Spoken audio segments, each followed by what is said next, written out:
you guys? Thanks so much for clicking on the video. My name is Leah, and let's recap and review Real Housewives of Beverly Hills. This is going to be season 12, episodes 10 and 11. I've been gone for a minute, but we back. So let's get into it. Okay, so episode 10 opens up where we left off in episode 9, where we're still at Sutton's mud party. Everybody's outside in their vintage furries. Feet are cold and wet, and they're just like, girl. And so we have Lisa asking Sutton, like, don't you think you're passive aggressive? Didn't you call Diana soulless and a mother effer? And I'm like, Lisa, that's not passive aggressive. That's just aggressive. Passive aggressive would be Sutton inviting Diana to her house, but not having anywhere for her to sit, and like them having to go get a chair for her, but acting like, oh, I didn't think you were coming, or oh, I forgot you were coming, when Diana probably RSVP'd. That's passive aggressive. But Sutton calling Diana soulless and a mother effort to her face is just being aggressive. So Sutton is like, no, I think we're on a good page. We both were vibing, we hugged, and everybody else is sitting at the table like, girl, that lady hates you. What are you talking about? That lady hates you. And so, and that's my thing with Sutton. Y'all know I love me some Sutton, but Sutton has to stop thinking because she apologizes to people that a new leaf has been, like, you're turning a new leaf. The issue is, like, when you're in this reality TV game, it's kind of assumed that that's how you would be, because it's like you can't hold grudges but for so long on reality TV. Then it comes to a point where it gets stale, and then somebody has to go, and you never want to be the person that has to go because you keeping up a beef that no one is interested in or people are tired of. So I think in Sutton's mind, it's like, okay, we argue, we fight, but we get over it. We cry, we get over it. And it's like not everybody is built that way. We clearly see Diana ain't built that way. But yeah, so as this conversation is going on, Garcelle jumps in and she says, well, Kyle, you jumped ship. Because I think Kyle interjected. And Kyle's like, what do you mean I jumped ship? And Garcelle's like, girl, you clearly jumped ship. Like, you co-signed everything Diana was saying. So then they do a flashback of when Kyle was a lush, putting her vagina on the floor, mopping the floor with her good parts. And everything that Diana was saying, Kyle was co-signing. Even when Garcelle said, Diana, you have a chip on your shoulder. Because there's no reason why Diana shouldn't like Garcelle. Garcelle hasn't done anything towards Diana for Diana to be in her feelings or this nasty towards Garcelle or have this animosity towards her. So it's like, of course, Garcelle would feel like this lady has a chip on her shoulder. So then we get this really cute scene of the ladies in the inside of Sutton's house, because everyone's like, can we go inside? And they're like eating dessert. And Sutton gets a Bumble notification. So everyone's like, ooh, FaceTime. And Sutton's like, no. And it just reminded me of like when you have a crush in like undergrad or like high school or middle school, and your friends are like, call him, FaceTime him, message him. And you're like, girl, no, I'm not going to text them. I'm not going to do none of that. It's awkward. So they ended up FaceTiming the guy. And I was like, Sutton like her some brown man. The guy actually was really cute. I said, okay, Sutton. And Sutton was like, can y'all please not freak him out before he gets to know me? And I cackled. So then we finally have the showdown between Garcelle and Erika. And you could tell that Garcelle was irritated with Erika, especially when she started counting Erika's drinks, because Erika came in the party saying that she was only going to drink one time, and Erika had already had 3 drinks. So Garcelle's like, can we talk about my son or like something like that? And Erika's like, yeah, sure. Because I could tell Erika wanted to get out the way because Erika knew she was wrong. So Garcelle's like, under no circumstances can you disrespect any child, let alone my child. And Erika's like, yeah, you're right. I was wrong. I was just trash talking. There was no like vicious venom behind it. I like overstepped. And then Garcelle brings up the whole like, girl, you've been mixing meds and cocktails for a while. Like, it was cute in Mexico, but not at my party. And this is my thing. I think it's so weird that like Erika feels so freely to tell us she's mixing her meds in her cocktails. We have all taken medication. And most of the time, depending on how strong of a dose the medication is, it says on the pill bottle, don't consume with alcohol or consume with food. And I think it's just, well, it's not even crazy, because as a black girl who grew up in like upper middle class, and like, you know, upper class, like, you know, suburbs of the South, I have heard rumors on top of rumors of, like, especially in high school, of classmates' parents, specifically their mama, who like to go to Target and be drunk off of pills and wine. So, you know, maybe that's why they don't see an issue with it. Because I'm definitely looking at like Kyle, Dorit, and Lisa Rinna, who's supposed to be Erika's like friends, and them not looking at her being like, okay, you might need to slow down or stop mentioning that you mixing your pills, ma'am. So Erika's talking about like the new medication she has makes her sleepy, so she takes the alcohol, I guess, to pick her up. So then Kyle interjects, and I'm like, Kyle, shut up. Because Kyle's like, I think we could just give her like a little bit of grace. Like, this is like her first outburst. And Garcelle's looking at Kyle like, girl, but not with my child. And I was glad Cherie stepped in and was like, she just wants you to be neutral right now. And honestly, that's all Kyle had to do. Sit there, be pretty, take in the scene, and shut up. Because we know for a fact, had Portia been crying after Erika told her to get the F out, you and Mauricio would have been livid. You would have been livid. Dorit would have been mad, as close as she is with their family. And if Erika would have told them two little kids of Dorit's to get the F out, they would have been angry. So there's no like, ooh, she gets a pass. Like, she needed to be checked, and she got checked. And I'm looking at Kyle like, why are you capping so hard? Like, well, not capping, caping so hard for Erika. Like, is it because you feel bad that you really didn't have her back last season that now you're trying to like really ride with her? It's just, I can't with Kyle. I can't. She's getting on my nerves. But then Erika did something that I was just like, Erika, it was cringe. When Erika said that Garcelle's sons were so well spoken, this is all I heard. Articulate. You did understand English. You understand other languages? And I know that's probably not what she meant, but the cringe in me. And I think what helped the situation not go all the way left, because I don't think Garcelle picked up on it or Cherie, is when Crystal was like, no, they really were, like, they were mingling with all the adults. They weren't on their phones. They were really having really good adult conversations. Like, your kids are wonderful. That's a testament to you as a mother. Because I said, Erika, because I was like, I noticed Backwoods Barbie did not say what I think she said, but I don't think she meant it that way. So I was like, let me give her a pass. Let me just get a lady a pass. So then Cherie switches up the energy, and they talk about wanting to have a threesome with Oliver, which is gross. That's still your friend's son, and it's nasty. I mean, I get it. He like 33 years old, but that's gross. That's gross. So then we get all these scenes of everybody pretty much hanging out with their family. We see Garcelle and the boys, and they're at this place called Cookies and Sneakers. And for a place to be called Cookies and Sneakers, I ain't seen no cookies. I just saw sneakers, and I was kind of disappointed. I kind of was. But I'm also going to need Garcelle to stop acting like she's so poor. Like, this whole, like, oh, like $500 is a lot. Okay, girl, do it like the ladies did back in the day. You get the shoes and you bring them back. When she mentioned a layaway plan, I said, Garcelle, you're over here building a house. What you need a layaway plan for, ma'am? You're trying to build a beach home. I was like, stop acting like you're so broke. Stop it. This whole like, oh, this is the closest thing I'm going to get to a Birkin. Garcelle, I can't. I need to see wealth and opulence. That's the whole point of you being on the show. We then see Kyle and her family celebrating Hanukkah. Dorit's family comes over. It was a sweet moment where I think Jagger, I think that's her son's name, was giving the history. Like, he was letting everybody know he knows his history about Judaism and how why Hanukkah is so important. And it was a nice scene. We then get this scene of Diana. And y'all, I'm not gonna lie. I can't with her. I can't.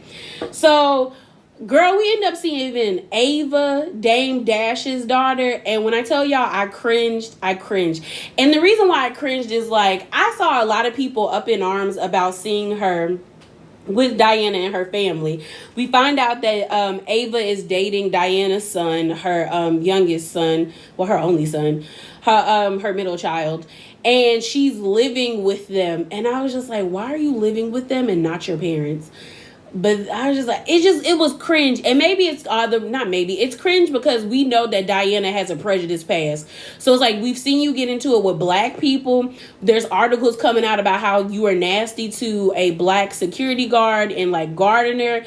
And now you got this black girl living in your house. And I'm like, I hope they treating her right. And I probably wouldn't feel the need to feel cringe or take a pause. But when I saw her sitting on the floor while they were talking and everybody was sitting on the couch and then she was rubbing that little boy's feet, I was like, girl, stop. Go get her. Dame Dash, I think her mom's name is like Rachel Roy. Somebody come pick up your child.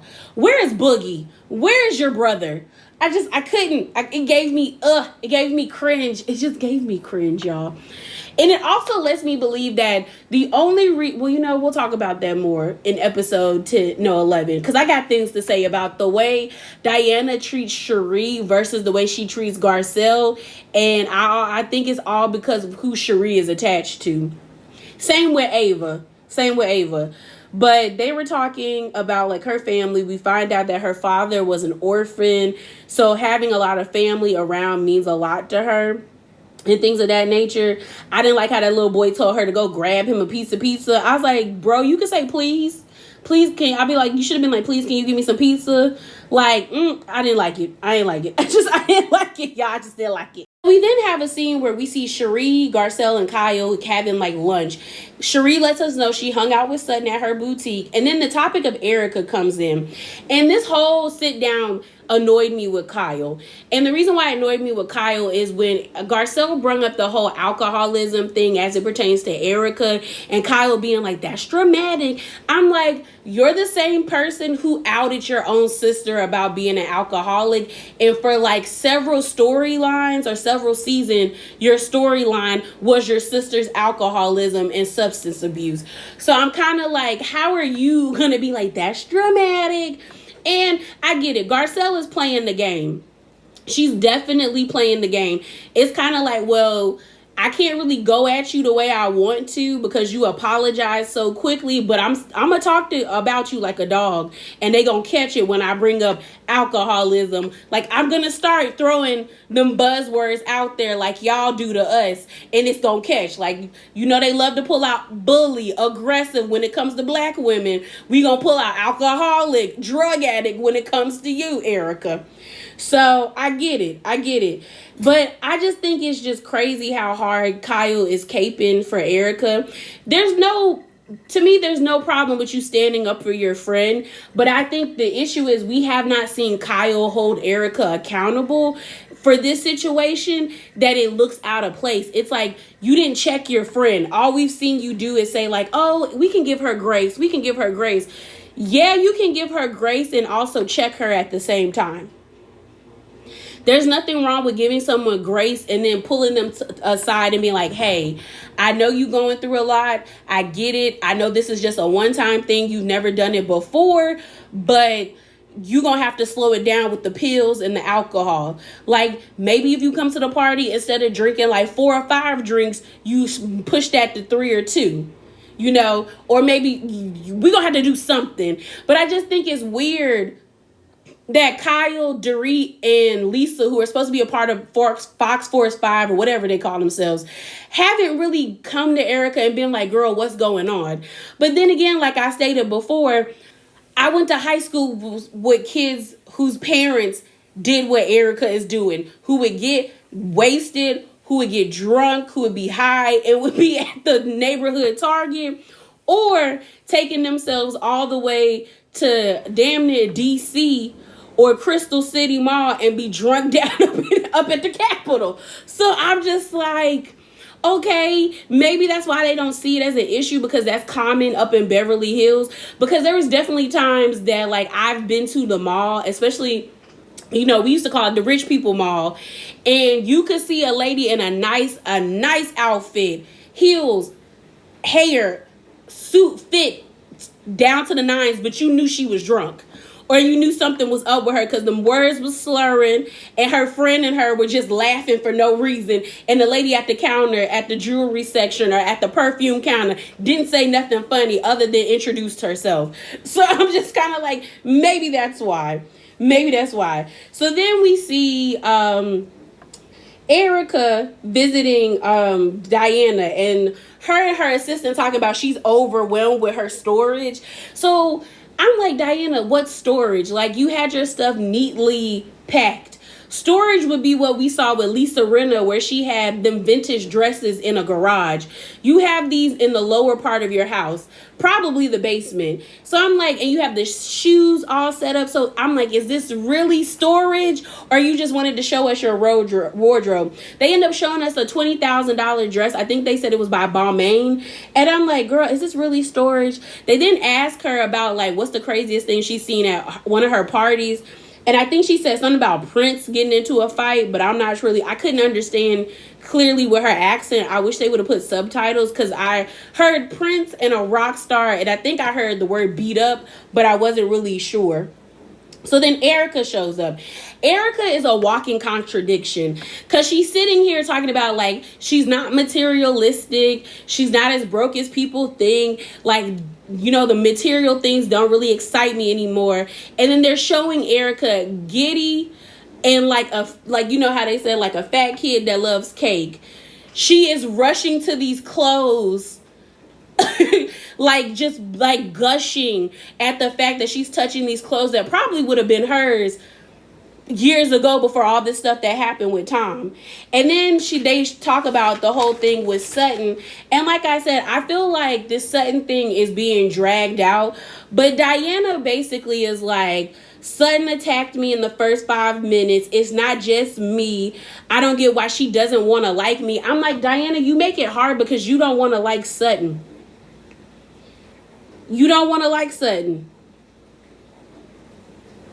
Like, that's just what it is. Like, you just don't want to like her. And like a lot of people have been saying and been hinting at, a lot of people really do feel like Diana, Kyle, Erika, Dorit, and Lisa were trying to cook up like a Sutton takedown season, and you might sprinkle Crystal in on that, but it backfired on Crystal because the ladies kind of turned on Crystal. But felt like maybe Diana was sent in by Lisa Rinna to really kick up the dirt with Sutton with the whole table situation, because there's really no reason for Diana not to like Sutton when Diana was the one who kicked it off. You were the one, and they talked about it at the dinner, the lunch date, and we're going to talk about that. But she was the one who kicked it off with saying Sutton was clumsy with her words.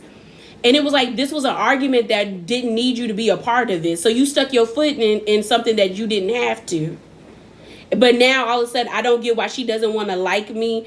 And then everyone's thinking that like Diana is just this like ferocious like European bear that's gonna take Sutton down, because Erika's talking about, I don't think Sutton is gonna survive Diana. Why do we need to not survive anybody? What is Diana? Who is Diana for someone not to survive her? She's a nobody. We didn't even know who the hell Diana was until she got on this on here. And it's low-key not a great thing that we know her, because now everyone's attaching her to be a supposed madam, allegedly. So I'm like, who is she?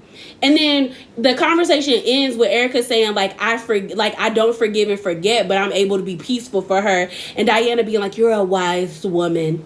You're a wise woman. Oh, shut up, lady. Shut up.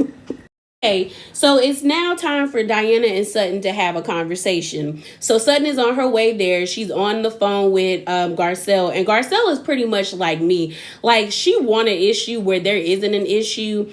And it's just kind of like she just wants a problem. And Sutton's like, well, no, I'm hoping we can figure it out and we can move past it. So we come into the lunch. Sutton comes in. Diana's already there sitting there. For some reason, I was annoyed at the fact that Diana got up to hug Sutton, because I'm like, you don't like her. You don't like her. You, on the next episode we're going to talk about, you said that lady repulses you. So if something repulses me, I'm not hugging you. I'm not touching you. I'm going to meet you where you at. So I'm like, Diana, you're just fake. You just want an issue just to have an issue. So Sutton sits down. She greets her. And Diana says, so what are we doing? And I'm like, okay, girl, you trying to act like some mob boss with this whole demeanor with your ugly Gucci hat on. And I'm just like, okay, Diana. Okay. Like, you could tell that the editors and the people who run the show thought Diana was going to be a moment. And sis has fallen very, very flat. She not the moment. She not the girl. She not the sunshine or the moon or the stars. Like, I'm over this lady.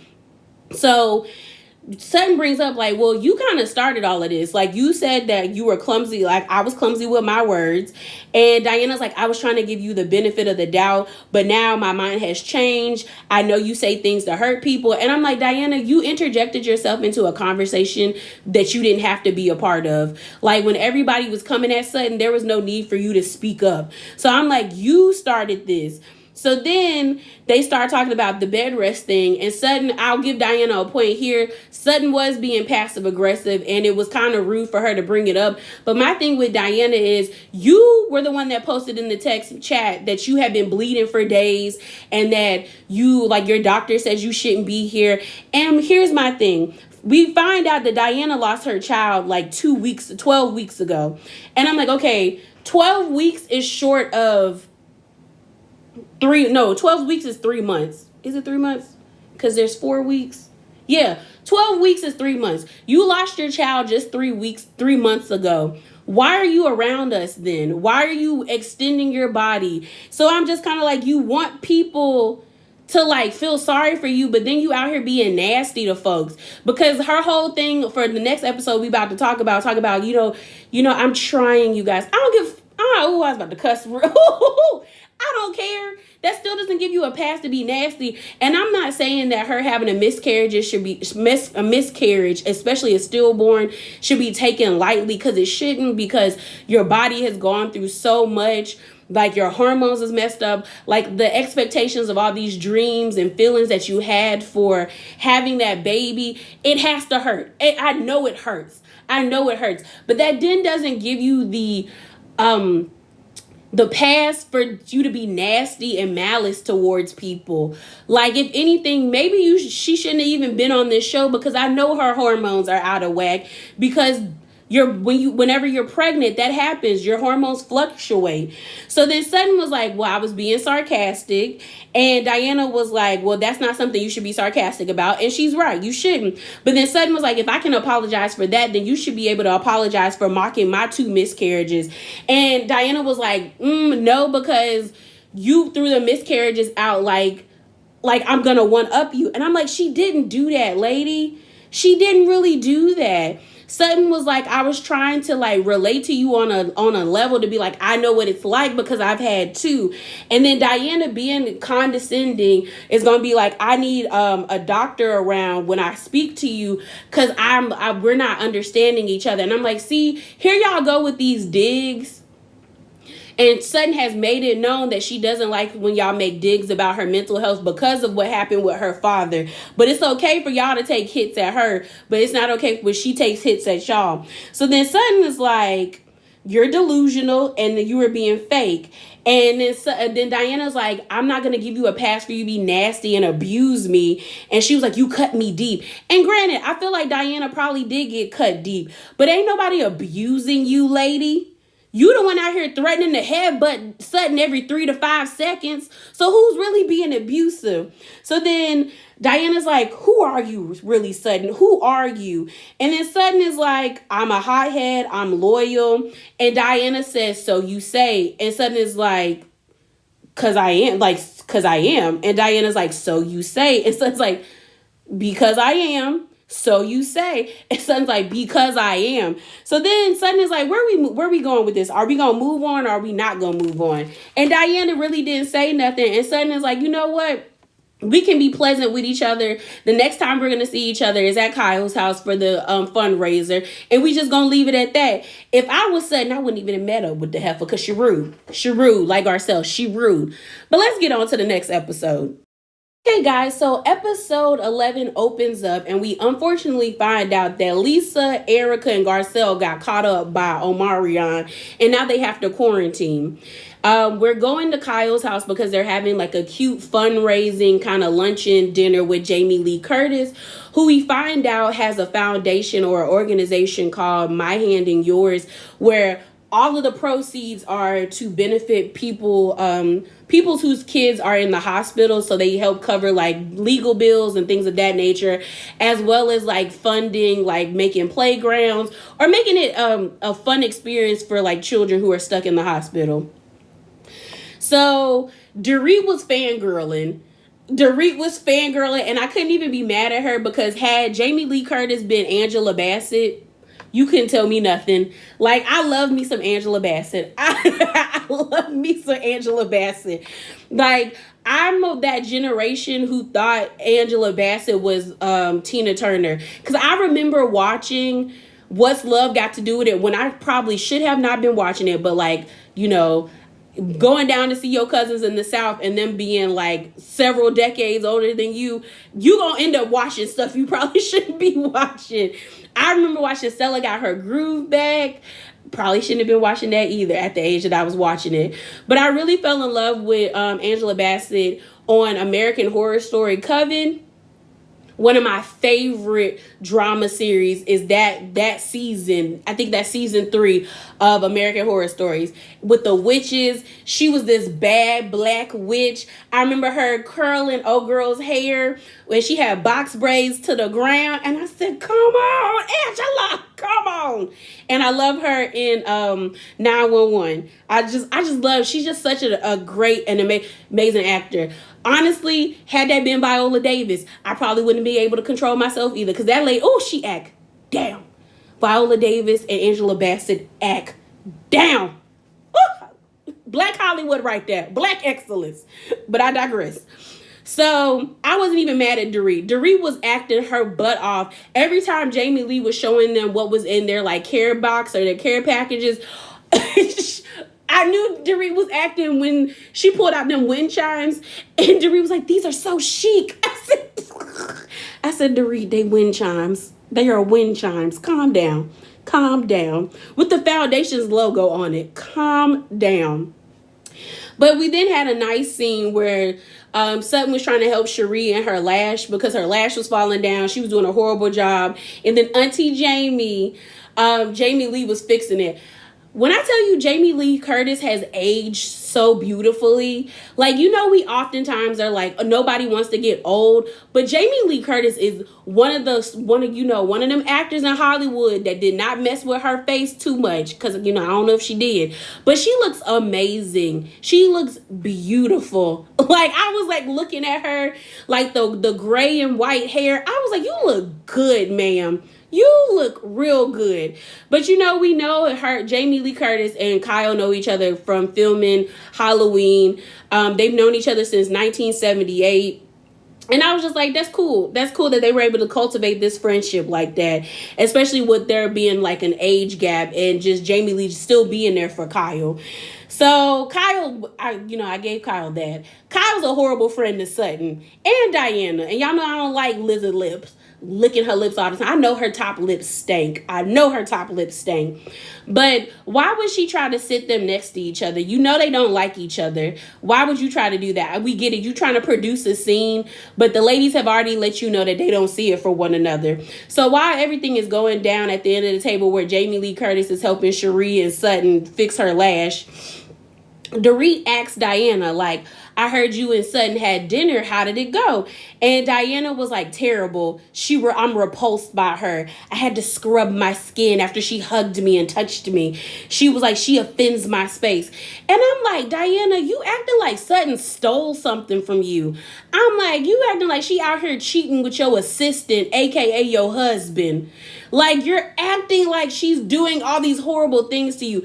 Granted, the comment about the bed rest, you could take that and like be like, okay, that hurt. But y'all was both throwing shots at each other. So I'm just looking at Diana like, okay, girl, okay. And that's the issue with what Diana's doing. Diana doesn't understand, like, sis, this is your first season. No one gives two flying FUCKs about you having all this wealth, being connected to Elton John and his crew and all of them. That doesn't work in the realm of reality TV. You could be ultra rich and wealthy and people still hate your guts. Like, and you just got here. So you having this beef with Sutton, and as strongly as you're holding on to it, it's like, okay, ma'am, you haven't given people time to like fall in love with you, want to root for you, want to have your back. You're just holding on to this grudge when it's like, it's not that serious. It really isn't. And you put yourself in this situation, finding out that you had a miscarriage 3 months ago and you didn't relay that to the ladies, but yet you're still going to Mexico with them. You're still living this life. No one's going to really take into consideration that really happened to you. Like, it's like, yes, it happened, but you're making it seem, and they talk about that, and we're going to talk about it. They all were under the assumption that she had a miscarriage like 6 or 7 months ago, almost a year ago, not 3 months ago. Like, that's fresh. Why are you hanging out with these people? Especially during a Panasonic. Like, ma'am, your immune system is not the best. Like, that is not safe. But we find out that Mauricio and Kyle are going to donate $25,000 and Diana gonna match it. So I said, okay, that's cute. That's cute. Okay, so then we have the ladies breaking off into pairs of 3. We have Sutton and Cherie and Dorit sitting down, and then it's Diana, Kyle, and Crystal at the bar talking. So Dorit asks Sutton about her talk with Diana, and Cherie is like, Sutton, why are you always in trouble? And Sutton is like, I speak my mind, but I guess I'm gonna start being quiet, but then y'all gonna be mad when I don't talk, because then y'all gonna be like, why you not talking? So then Dorit was like, well, you did question her about her bed rest, and that was kind of like out of place. And Sutton was like, okay. And she was like, you kind of cut her deep. And Sutton's like, well, she cut me deep. She mocked my 2 miscarriages. What am I supposed to do with that? And then Dorit and her green screen gonna talk about it's always about Sutton. So then they flash back to when Kyle was trying to push the whole thing about, Sutton posted, thirsty Thursdays or Tuesdays after Dorit got like robbed. And I'm like, okay, was everybody's life supposed to stop when Dorit got robbed? Like, are we happy the lady got robbed? No, but no one's life was just gonna stop because Dorit got robbed. As well as Dorit's not close with Sutton. When the Fox Force 5 came to Dorit's house, who was there? Teddy, Lisa Rinna, Kyle, Erika. Y'all should have been there because y'all be acting like y'all are attached to the hip and y'all are that close of friends, so y'all should have been there. Sutton didn't have to be there. You didn't see Crystal there. You ain't see Garcelle there. So what are we talking about? Kathy didn't show up, and Dorit was up Kathy's ass when Kathy was on the show. But y'all want to be mad at Sutton.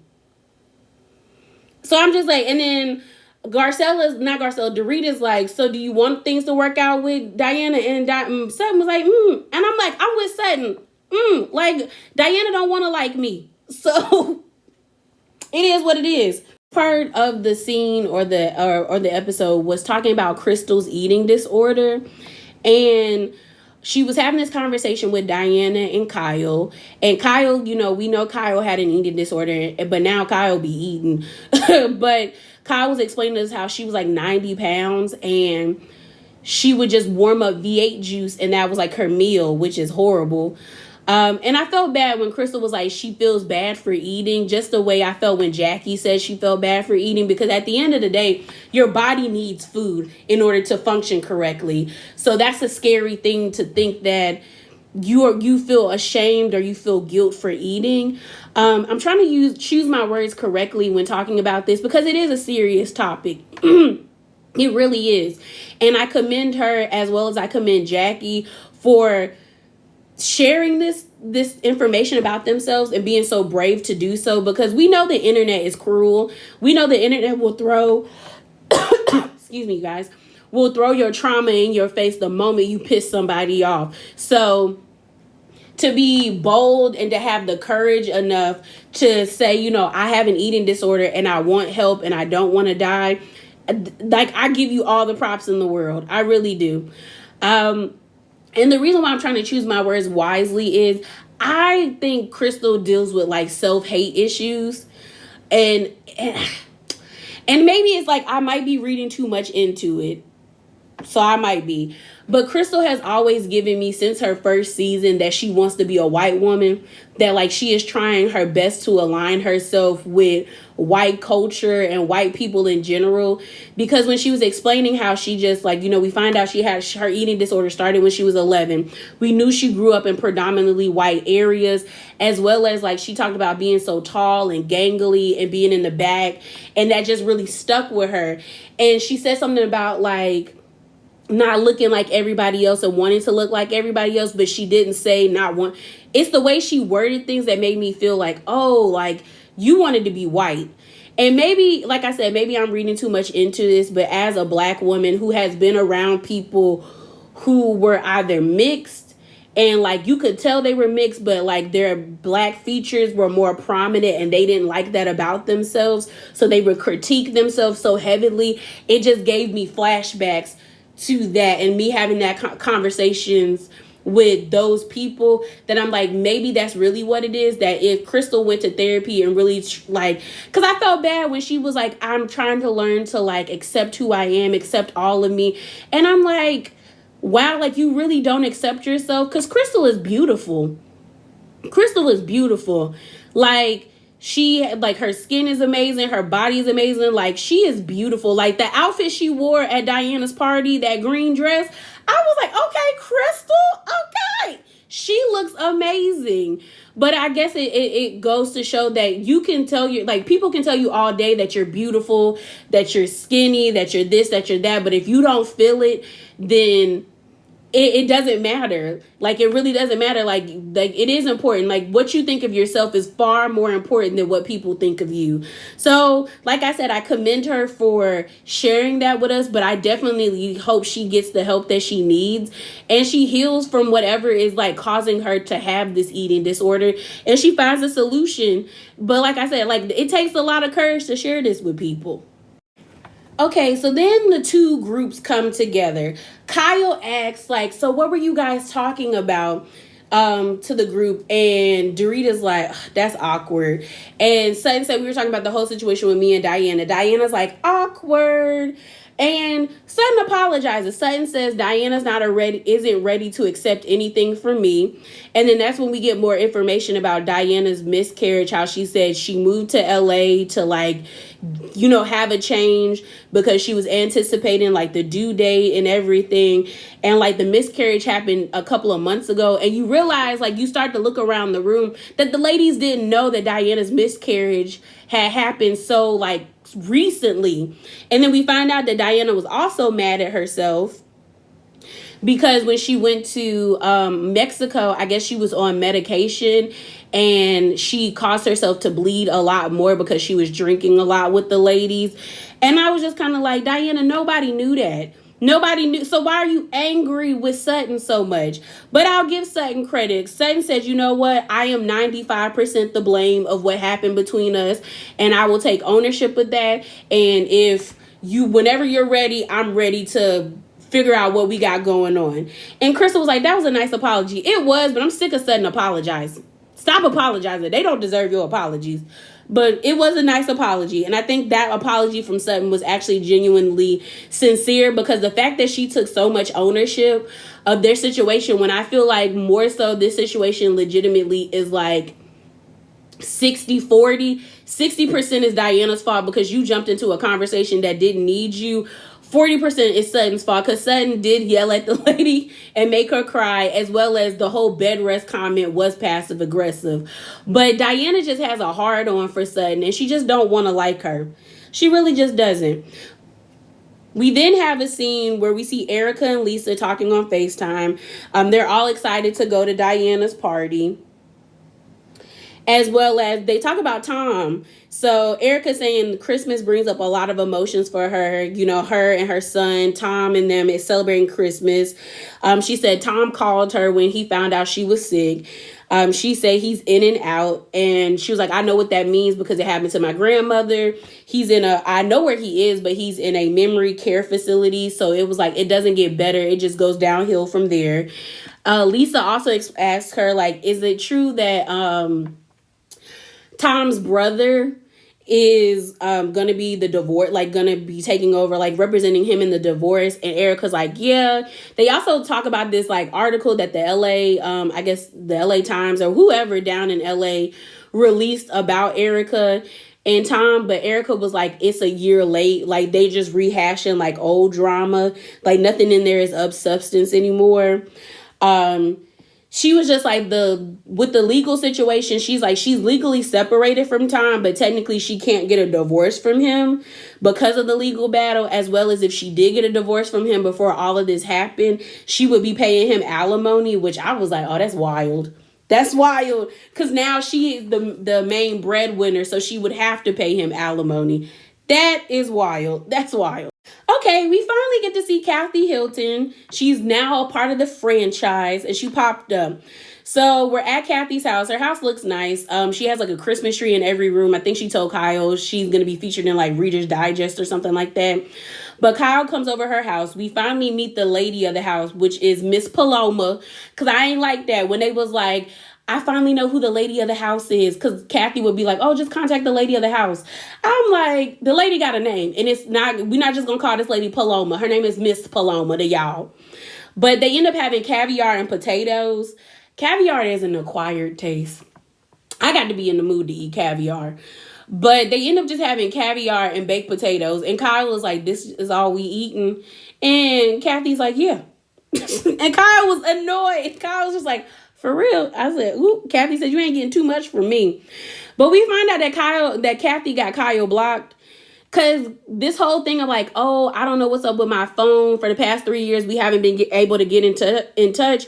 Just lets me know that Kathy blocked Kyle in some way and just doesn't know how to unblock her. Because I do know, like, if both people have blocked each other, it takes a minute for your phones to start syncing up again. So you can still send messages, but they would go through Messenger, not iMessage. So I'm just like, girl, Kathy, you blocked that girl. Stop playing games. Stop playing games. Then Kathy talks about somebody peeing on her couch. And I didn't understand that. Because I was like, did you pee on the couch? Did a friend pee on the couch? Did y'all have like a party and somebody peed on your couch? It was just weird. Because Kathy was asking Kyle, like, I need help. How do I get help? And I was just like, this is weird. This is mad weird, bro. It's just weird. So we're finally at Diana's party. And here's my thing. Diana's having this Christmas party.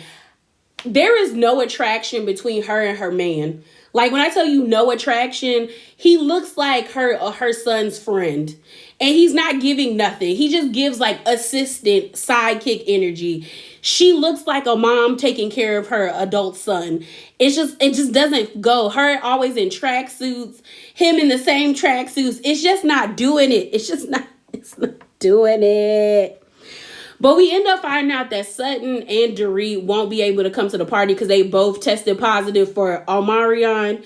But this is the conversation I wanted to have that I mentioned in, I want to say, the earlier part of the video. I think when I was talking about episode 10. I don't think it's colorism when it comes to the way Diana treats Cherie. But it's very interesting that she's so open and inviting to Cherie, but not Garcelle. When Garcelle and Cherie kind of have similar personalities, Cherie's a lot more bubblier than Garcelle.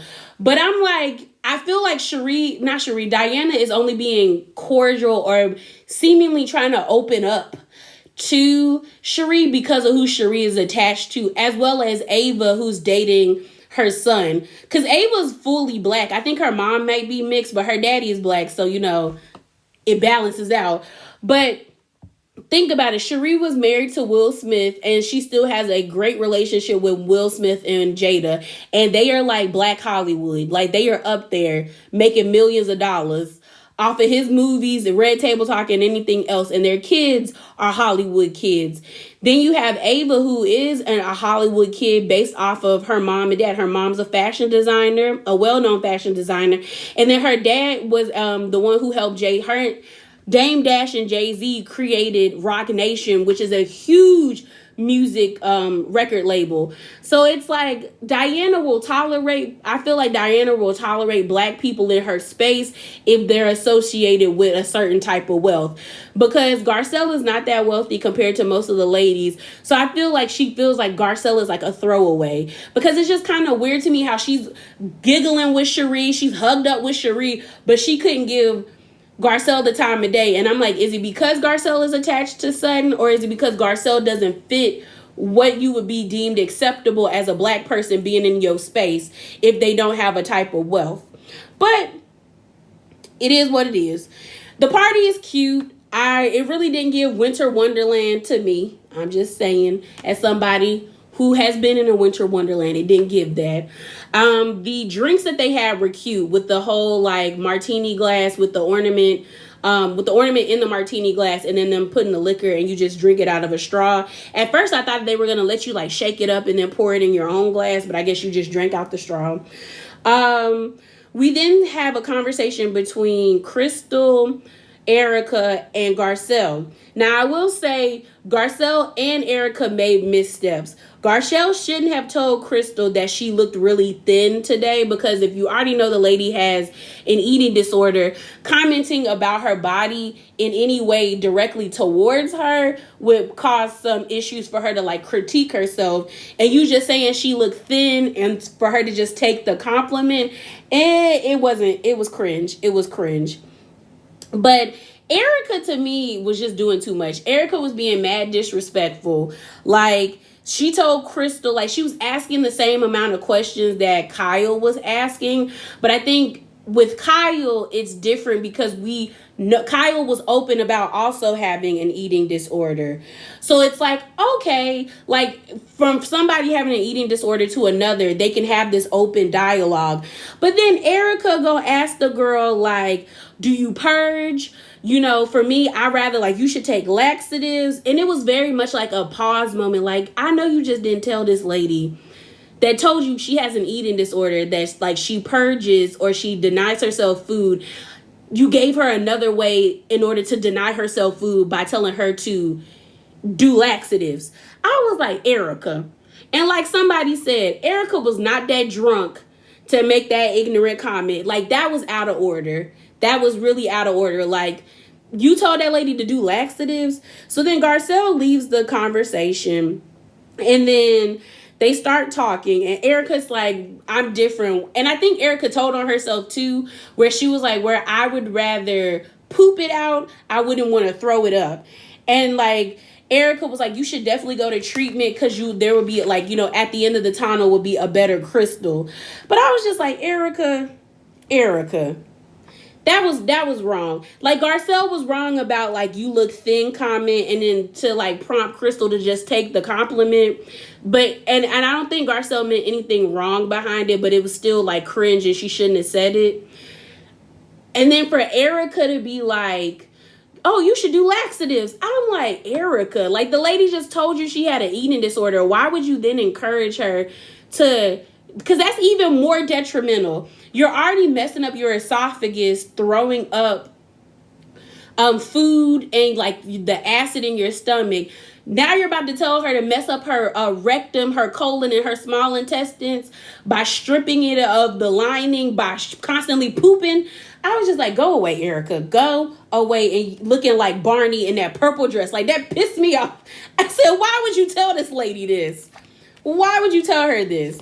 But that's where the episode ends.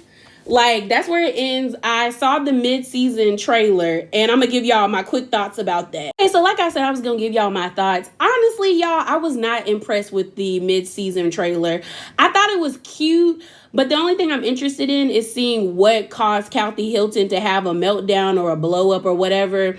And, you know, we've seen all the speculation online, but I kind of took that with a grain of salt. But it does seem like they're going to drag out this season. We're probably going to get like 20 episodes, maybe 24. I'm hoping only 20. Like, you know, some seasons, they'll keep us here at what seems like 30 episodes. You'll be tired. You know, not all seasons do what Jersey do, because Jersey will give you a cute like 15 to 16 episode season, including, you know, not including the reunion. And then all together with the reunion, it'd be like 18 episodes and we done. or something like that. But yeah, I just wasn't that impressed, y'all. But thank you for watching or listening to the video. Give me your thoughts about the mid-season trailer, about episode 10 and episode 11. And I'll catch y'all later. But as always, remember to be bravely authentic. And I'm out, y'all. Deuces.